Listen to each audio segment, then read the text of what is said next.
안녕하세요 여러분. 오늘은 제가 최근에 읽은 책 8권을 소개해드리고자 합니다.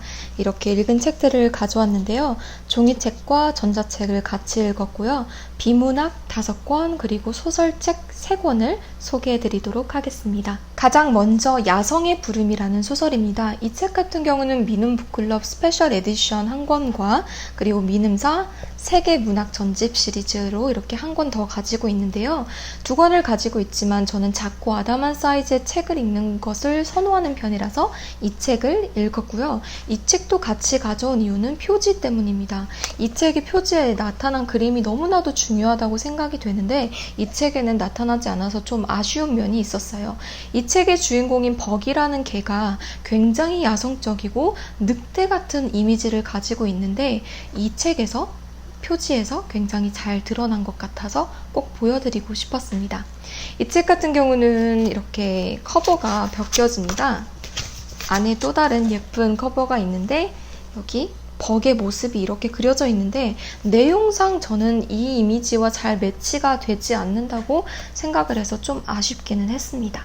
버기라는 이름을 가진 한 대형견이 있습니다. 이 버그는 한 부잣집에서 엄청나게 많은 사랑을 받으며 편하게 살아왔습니다. 그런데 어느 날 예상치도 못하게 부잣집에서 일하는 한 사람에 의해서 몰래 팔려나가게 되는데요. 팔려나가게 되는 순간 버기의 힘든 인생이 시작됩니다.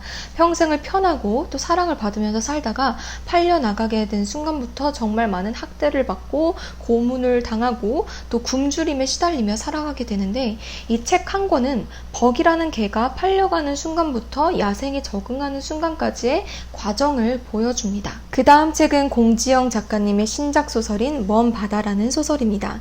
이 책은 제가 여러분들께 추천해드리는 걸로 먼저 시작을 하고 싶은데요. 제가 평소에 즐겨 읽는 스릴러 책들과는 달리 업앤다운이라든지 클라이막스라든지 손에 막 땀이 잡히는 부분이라든지 그런 것들이 많이 없음에도 불구하고 처음부터 끝까지 정말 재밌게 읽은 책입니다. 제가 이렇게 독서 노트까지 굉장히 열심히 적었는데요. 내용은 쉬운데 이 책에 대한 생각을 정리하기에는 조금 어려움이 있었던 것 같습니다. 이유를 생각해 보니까 이 소설이 일종의 로맨스 소설이라고 할 수 있어요. 그런데 제 나이 또래, 그러니까 20대, 30대의 로맨스 소설이 아니라 손주까지 있는 중년 여성, 남성의 어떤 첫사랑, 설렘, 또 아픔이 있는 그런 사랑 이야기이기 때문에 굉장히 재미는 있지만 아직 제가 그 나이대가 아니기 때문에 공감은 많이 가지 않아서 그래서 이 책에 대한 제 생각을 정리하기가 조금 어려웠던 것 같습니다. 주인공 여성의 이름은 미호입니다. 미호는 곧 예순이 될 예정이고 싱글맘으로서 딸을 키워왔는데 딸 또한 싱글맘으로서 곧 출산할 예정입니다. 그래서 미호는 곧 할머니가 될 예정이에요. 어느 날 미호가 뉴욕에 가게 될 기회가 생겼어요. 뉴욕에는 어머니와 또 여동생이 살고 있기 때문에 뉴욕에 가게 된 김에 어머니와 여동생을 만나기로 합니다. 그런데 뉴욕에서 어머니와 여동생뿐만 아니라 또 한 사람을 만나기로 했으니 바로 이 소설의 남자 주인공입니다. 남자 주인공의 이름은 요셉이고요. 뉴욕에서 미호와 요셉은 40년 만에 재회를 하게 됩니다. 이 둘은 단순히 친해서 40년 만에 뉴욕에서 다시 만난 게 아니고요. 둘만의 아픈 이야기가 있습니다. 바로 서로의 첫사랑이라는 건데요. 40년 전, 그러니까 1980년도에 미호가 고등학생이었고 또 이 요셉이 대학생이었을 때 서로 첫사랑으로서 굉장히 사랑했던 시절이 있습니다. 하지만 이루어지지 않았기 때문에 세월이 지나 40년이라는 세월이 지나 다시 뉴욕에서 만났을 때도 아직 깊은 곳에 남아있는 쓰라린 아픔들이 느껴지는 그런 만남이었던 것 같아요. 근데 여러분 상상을 해보세요. 어떤 느낌일까요? 제가 10대 또는 20대 때 정말 뜨겁게 사랑했던 어떤 남자 또는 여자가 있는데 40년이라는 세월이 흘러 뉴욕 도시 한가운데서 다시 만나게 된다면 어떤 느낌일까요? 그리고 이 이야기는 그냥 순조롭게 막 지나간다기보다는 40년 전에 둘만의 일들이 어떤 일들이 있었는지 또 어떤 아픔이 40년 동안 안에 꾹꾹 박혀 있었는지 그리고 서로 오해가 있었는데 어떤 오해를 가지고 40년 동안 살아왔는지 40년 후에 다시 재회를 해서 어떻게 이 오해를 풀어가면서 용서를 하고 또 상처를 치유받게 되는지 뭐 이런 과정들이 나타나 있습니다. 이 소설을 읽으면서 가장 크게 받았던 인상은요. 이 미호의 이미지가 굉장히 소녀소녀하게 그려졌어요. 그런데 실제로 미호는 곧 예순이 되고 손주를 둘 할머니잖아요. 그래서 소녀소녀한 미호의 이미지와 곧 예순이 되는 미호의 이미지를 같이 겹쳐서 생각하니까 이 소설이 좀 특별하게 느껴졌던 것 같습니다. 그 다음 책은 피터 스완슨 작가의 312호에서는 303호 여자가 보인다라는 소설입니다. 이 소설은 제가 피터 스완슨 작가의 죽여 마땅한 사람들이라는 소설을 읽었다가 너무 재밌어서 이 작가의 또 다른 소설을 읽어봐야겠다 해서 읽기 시작하게 된 건데요. 정말 너무 재밌어서 읽기 시작한 순간부터 결말이 오기까지 손에서 놓기 힘들었습니다. 실제로 전자책에서는 712페이지가량 되는데 이틀 만에 다 읽었던 기억이 납니다. 그리고 이렇게 독서 기록까지 열심히 했습니다. 내용은 대충 이러합니다. 케이트라는 한 런던에 사는 여성이 있는데요. 보스턴에 사는 코빈이라는 남성과 6개월 동안만 잠시 장소를 바꿔서 살기로 합니다. 그래서 케이트는 짐을 싸서 이 보스턴에 와서 코빈의 아파트에서 살기 시작하고요. 코빈은 짐을 싸서 런던에 있는 케이트 집에서 살기 시작합니다. 그런데 케이트가 코빈의 집에 이사 오자마자 바로 옆방에서 오드리라는 여성이 살해된 채로 발견이 됩니다. 이 살해된 여성 오드리와 코빈의 관계, 그리고 중간에 랜덤적으로 등장한 오드리의 전남친이라고 주장하는 한 남성, 그리고 오드리를 스토킹했던 한 남성, 그리고 코빈과 악연으로 엮여진 한 또 다른 남성의 등장으로 정말 많은 등장인물들이 엮여서 정말 이야기가 재밌어지는데요. 이야기가 흘러갈수록 점점 더 이야기가 꼬이다가 다시 뒤로 갈수록 이 꼬인 이야기들이 조금씩 풀리다가 막 흩어진 퍼즐 조각들이 이렇게 끼워 맞춰져 가는 느낌입니다. 그런데 가장 인상 깊었던 부분은요. 마지막 퍼즐 조각, 그러니까 완전 결말이 반전이 등장하기 전까지는 누가 범인인지 전혀 알 수가 없다는 겁니다. 이 소설의 가장 큰 특징은 모두가 수상해요. 여기에 등장하는 모든 인물, 심지어 살해된 오드리라는 여성까지 너무나도 수상해서 독자인 저로서는 도대체 누가 범인이지? 전혀 알 수가 없습니다. 손에 막 땀이 잡히고요. 이 작가님한테 감사하게 돼요. 이런 재밌는 소설을 써주셨더니 감사합니다. 완전 시간 도둑이고요. 정말 심심할 틈이 없습니다. 그리고 중요한 거는요. 완전 결말, 반전이 탁 등장했을 때도 절대로 실망을 할 수가 없습니다. 보통 스릴러 소설 같은 거 읽을 때 막 재밌게 이야기가 가다가 엔딩 가서 갑자기 팍 반전 결말이 등장했을 때 실망을 하는 경우들이 종종 있잖아요. 아, 작가님이 좀 아이디어가 없어서 억지로 범인을 끼워 맞춘 거 아닐까? 막 이런 느낌이 드는 스릴러 소설들도 있는데 이 소설, 그리고 같은 작가님의 또 다른 소설인 죽여 마땅한 사람들 둘 다 공통점이 반전, 결말이 딱 등장했을 때 정말 대박! 전혀 예상 못했다. 막 온몸에 닭살이 돋고 정말 읽기 잘했다라는 뿌듯함이 드는 그런 결말을 딱 주십니다. 그 다음으로 보여드릴 책은 바로 글의 품격이라는 책입니다. 이기주 작가님인데요. 언어의 온도라는 책으로 굉장히 유명하신 분이죠. 글의 품격이라는 책은 예상하실 수 있다시피 글쓰기에 대한 책이라 할 수 있습니다.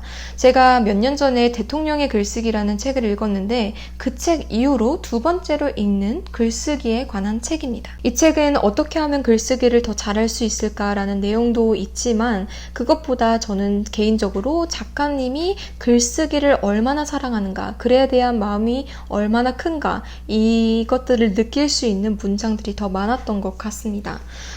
특히 전체적으로 이렇게 글의 개성, 문체, 제목, 주제, 결말, 그리고 여백 등을 어떻게 작성할 수 있는지를 이제 작가님만의 팁을 나눠주시는데요. 비교적 굉장히 쉽게 작성이 되어 있어서 누구나 읽고 글은 이렇게 쓰는 거구나 이렇게 배울 수 있는 것 같아요. 당연히 사람마다 글쓰기의 그 스타일이라든지 선호하는 방식이 다르기는 하지만 이 작가님이 자신만의 어떤 팁을 나눠줌으로써 가장 크게 얻을 수 있는 거는 아, 나도 이 작가님처럼 글쓰기를 좀 사랑해봐야겠다 라는 거를 많이 느낄 수 있는 것 같습니다. 이기주 작가님이 글쓰기에 대해서 강의하는 것처럼 글이 쓰여져 있다기보다는 굉장히 예술적으로 문장들이 엮어져 있는 것 같습니다. 뭐 예를 들어서 인간의 삶을 지탱하는 것들은 시간의 물결에 올라타서 흐르지 않고 한 곳에 고여 있다 보면 끝내 썩어버린다고 나는 생각한다. 뭐 이런 식으로 굉장히 네, 강의적인 뭐 그런 문체는 아니죠. 그래서 저는 오히려 좋았던 것 같습니다. 그리고 또 정말 가장 마음에 와닿았던 짧은 문장 하나가 있는데요. 바로 이 문장입니다. 예술은 상처를 원료로 한다. 그러니까 글쓰기 뭐 시인이라든지 화가가 그림 그릴 때라든지 작가가 소설을 쓸 때 원료가 상처라는 건데요. 저는 이 글에 정말 공감이 갔습니다. 왜냐하면은 제가 막 좀 상처를 입고 막 아프고 마음이 괴롭고 그럴 때는 글이 정말 잘 써져요. 근데 막 행복하고 현재 삶이 만족스럽고 이럴 때는 글이 잘 안 써지더라고요. 그래서 뭔가 예술적인 글을 쓸 때는 슬픈 생각을 합니다. 그래야 예술적으로 뭔가 잘 써진다고 느껴지거든요. 그래서 이 글에 공감이 많이 갔던 것 같습니다. 그 다음 책은 짤막하게 보여드리려고 하는데요. 미중 갈등의 구조라는 얇은 책입니다. 이 책은 얇음에도 불구하고 다 읽는 데까지 한 달이 넘게 걸렸어요. 그만큼 내용이 조금 어려웠고 무거웠는데 제목에서 보실 수 있다시피 미국과 중국의 갈등에 대한 이야기입니다. 이 미국과 중국의 갈등의 고전적 구조와 또 현재적 상황을 이제 경제적인 측면에서 많이 설명을 하고 있는데 제가 경제적인 부분은 정말 잘 아는 게 없어서 이해하는데 좀 어려운 부분들이 꽤 있었습니다. 하지만 전체적으로 끝까지 꾸역꾸역 다 읽고 나니까 이 거대한 두 나라의 갈등에 대해서 좀 더 잘 이해할 수 있게 되었던 것 같습니다. 그래서 여러분 서점 가셨는데 이 책이 뭐 보이신다면 한번 샤샤샥 구경해 보시는 건 어떨까요? 그 다음으로 보여드릴 책은 내가 사랑한 공간들이라는 책입니다. 이 책은 제가 서점에 갈 때마다 눈에 띄어서 언젠가 한번 읽어봐야겠다 해서 드디어 읽어봤는데요. 정말로 과장이 아니라 저는 이 책은 사람들이 공간을 사랑할 수 있게 만드는 책이라고 생각을 합니다. 이 책을 읽고 나서 이렇게 독서 노트를 또 열심히 기록을 해봤죠. 근데 이 작가님은 전체적으로 자신이 가봤던 장소들 중에 정말 가장 마음에 들었던 장소들 몇 군데를 골라서 우리들한테 이제 설명을 하고 계신데 전철역, 화장실, 음반가게, 호텔, 쇼핑몰, 정원, 도서관, 미술관 등등이 있습니다. 우리라면 평소에 무심코 지나쳤을 장소들인데 이 작가님은요. 어느 장소에 딱 가면 이 곡선과 직선이 이런 조합을 이루고 있구나. 저 창문에서 나오는 이 각도의 빛이 바닥이 이 문양과 이런 조합을 이루고 있구나. 색감은 어떻고 장소는 어떻고 조명은 어떻고 이런 거를 굉장히 많이 생각을 하시더라고요. 그래서 장점은 이분은 어딜 가나 자신이 있는 공간을 아름답게 볼 줄 안다는 겁니다. 여기 이 책에 등장하는 많은 장소들이요. 정말 나라면 무심코 그냥 아무 생각 없이 가서 커피 사면서도 카페네, 화장실에서도 볼일 보면서도 화장실이네 이러고 말았을 장소들인데 작가님은 정말 그런 우리가 그냥 지나쳤을 만한 장소들을 너무나도 아름답게 묘사를 하고 계셔서요. 저도 이 책을 읽고 나서 어디 갈 때마다 이 장소는 어떻게 하면 나도 작가님처럼 아름답게 볼 수 있을까? 이런 생각을 하게 된 것 같습니다. 페이지 중간중간에 작가님이 설명해주신 장소에 대한 사진을 꼭 넣으셨어요. 그래서 우리가 상상만 하는 게 아니라요. 이 작가님이 말하고 있는 장소를 직접 사진으로 확인을 할 수 있는데요.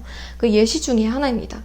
그래서 제가 이렇게 글 느낀 점을 좀 써놨는데 사진만 봐서는 아무런 느낌이나 생각이 들지 않는다. 공간이 주는 여러 느낌에 대해 무감각하기 때문이다.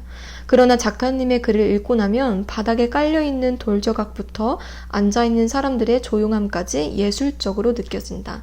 그러니까 제가 여기에 썼듯이 이 사진, 작가님 보여주신 사진만 딱 봤을 때는 그냥 카페 사진인가 보다 이런 생각밖에 안 드는데 그 이유는 제가 그냥 장소에 대해서 평소 무감각하기 때문입니다. 그런데 작가님이 이 장소에 대한 설명한 것들을 읽고 나면 아, 이 장소가 이렇게 아름다운 것이구나. 바닥에 깔려있는 저 돌조각 하나하나 그리고 조용하게 앉아있는 사람들까지 다 예술로 보입니다.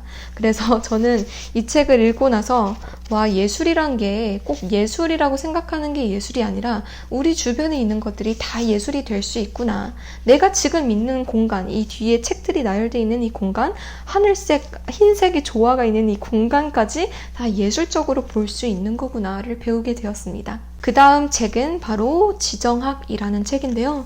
지금 세계에 무슨 일이 벌어지고 있는가 파스칼 보니파스가 쓴 책입니다. 이 책은 개인적으로 2020년에 제가 읽었던 모든 비문학 책 중에 최고로 마음에 들었던 책인데요.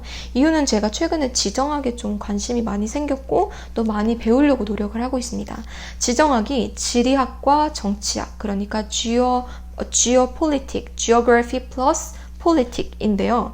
이 지정학에 대해서 굉장히 쉽게 쓰여져 있어서 평소에 뭐 국제 관계라든지 지리학, 정치학에 대한 정보가 많이 없는 분들도 쉽게 이해할 수 있는 그런 책인 것 같습니다. 책 전체적으로 보면 우리가 국제적인 시사에 대해서 굉장히 잘 이해할 수 있도록 많은 다양한 이슈들이 여기에 언급이 되어 있습니다. 뭐 테러리즘, 핵무기, 그리고 지구 온난화, 또 몰락한 국가들, 우주전쟁, 사이버 공간, 대이주, 우크라이나와 러시아 간의 갈등, 이슬람 국가, 또 이스라엘과 팔레스타인 간의 갈등, 이란, 아프가니스탄, 뭐 중국과 대만 간의 갈등, 남중국해, 그리고 한반도 남한과 북한 갈등도 나오고요. 티베트, 시리아, 예멘, 뭐 온갖 전쟁이 일어나고 있는 아프리카의 많은 나라들과 국가들과 또 중동의 국가들에 대해서 나오는데 정말 막 이미 이 국가들이나 갈등이나 국제 관계적인 거에 대한 지식이 가지고 있는 사람들을 위한 책이 아니라 거기에 대한 지식이 아예 없는 사람들을 위한 책인 것 같습니다. 한마디로 지정학 초보자를 위한 책이어서 정말 잘 이해할 수 있고요. 이 책을 읽고 나면 국제 시사 신문 기사를 읽었을 때도 전보다는 더 잘 이해할 수 있게 되는 것 같습니다. 그래서 내가 국제적인 관계라든지 갈등이라든지 시사에 대해서 좀 더 배우고 싶다, 공부하고 싶다. 그럼 이 책을 정말 강추해드립니다. 제가 국제관계 책을 좋아해서 여러 권을 읽어봤지만 어렵게 쓰여진 책들도 꽤 많거든요. 근데 정말 쉽게 쓰여 있으니까요. 추천해드립니다. 네, 거의 다 왔습니다. 마지막 책인데요. 문유석 작가님의 쾌락 독서라는 책입니다. 이 책은 제가 빌려 읽어서 책을 실제로 가지고 있진 않고요. 이 책을 읽고 작은 독후감 대회에 나갔다가 상을 탔습니다. 자랑입니다. 문상을 탔는데 어떻게 사용하는지 몰라서 못 쓰고 있는데 어쨌든 쾌락독서라는 이 책은요 정말 마음에 들었던 이유 중에 하나가요 독서라는 게 우리한테 지식을 쌓고 공부하는 행동이 아니라 재미를 위한 엔터테인먼트 행동이라는 것을 잘 인식하게 도와주는 그런 책이 있기 때문입니다. 독서를 굉장히 좋아하는 한 사람으로서 평소에 책을 별로 좋아하지 않는 분들이 독서를 할 수 있게끔 도와주는 것을 저도 굉장히 좋아하는 편인데요. 북튜브를 운영하는 이유 중에 하나도 그건 것 같습니다. 제 영상을 통해서 조금이나마 여러분들이 독서에 대한 모티브를 받을 수 있다면 그걸로 저는 만족을 하거든요. 그런데 이 쾌락독서라는 책이 딱 그런 역할을 하는 것 같습니다. 정말 많은 분들이 책을 좋아하지 않더라도 책은 이렇게 쉽게 다가갈 수 있는 매개체다라는 것을 알려주는 그런 책인 것 같습니다. 제가 몇 년 전에 이동진 독서법이라는 빨간색 굉장히 강렬한 표지의 작은 책을 읽은 적이 있는데요. 그 이동진 독서법에서 말하는 독서법이랑 겹치는 내용들도 있어서 좋았습니다. 어쨌든지 간에 이 작가님들이 강조하는 부분은요. 독서를 하고 나서 우리가 굳이 막 뭔가 지식을 얻으려고 하고 다 기억하려고 하고 막 읽기 싫은데 재미없는데 읽기 시작했으니까 끝까지 읽으려고 하고 이런 거 다 필요 없고 그냥 독서는 재밌는 것, 즐거움을 위한 것, 읽다가 재미없으면 덮으면 되고 내용이 기억 안 나도 그냥 다음 책 읽으면 되고 이런 식으로 쉽게 생각할 수 있는 것이 바로 독서다. 이런 것이 핵심 메시지였습니다. 저는 개인적으로 그렇게 받아들였어요. 네, 여러분 이렇게 해서 총 8권의 책을 소개해드렸는데요. 이 중에서 한 권이라도 여러분께 마음에 와닿았던 책이 있었으면 좋겠습니다. 네, 그럼 여러분 영상 끝까지 봐주셔서 감사하고요. 다음 리뷰 영상에서 뵙도록 하겠습니다. 바이.